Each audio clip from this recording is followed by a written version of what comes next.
Salad naman tayo for today's video. Ayan, tara. Gawa tayo ng salad, guys. Hello guys, good morning. For today's video is gagawa tayo ng healthy na salad. So ito yung ating mga ingredients, simple lang. Kunti lang yung ating ingredients. Ito yung ating apple, so in-slice ko lang siya ng pa-cubes. Tapos nag-shredded ako ng carrots, isang carrots, tapos cucumber, in-slice ko din siya ng pa-cubes. Tapos meron tayong onion, tomato, at saka coriander leaves. Tapos meron tayong corn, ayan. So ito lang yung ating pampalasa. Yan, olive oil, paminta, at saka asin. So tara, i-mix lang natin ito lahat. Meron tayo ditong bowl. So ayan, unahin natin ito paglagay, yung ating apple. Tapos yung ating cucumber. Then carrots.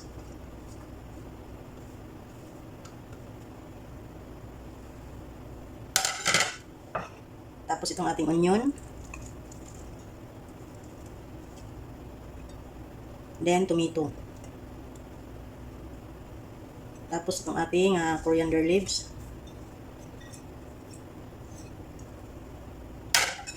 Then ito yung ating corn. Ayan.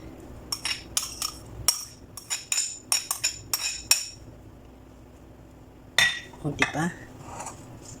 Lagyan lang natin siya ng paminta. Kunti lang. Tapos kunting asin. Okay lang yan, wala akong lemon eh, naubusan na eh. Tapos ito yung ating olive oil. So iubusan natin ito kahit kunti na lang.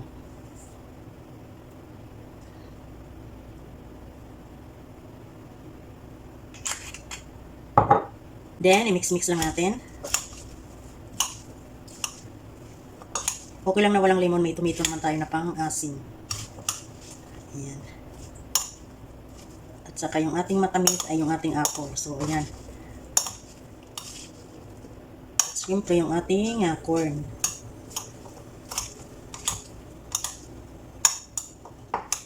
Ayan, napakadali lang gawin guys para mas mabilis ay hiwa-hiwain na lahat ng mga ingredients. Para madali yung video natin.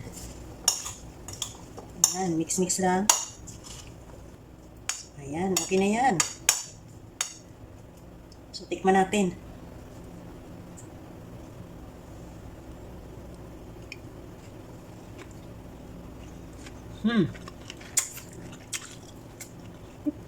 Sarap. Bayat na yan lang guys, natin healthy salad. Yan.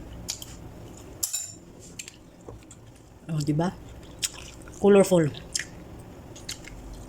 Ayan na yung ating healthy salad or healthy apple salad. Ayan. Ang sarap. Napaka-healthy pa. Madali lang gawin guys.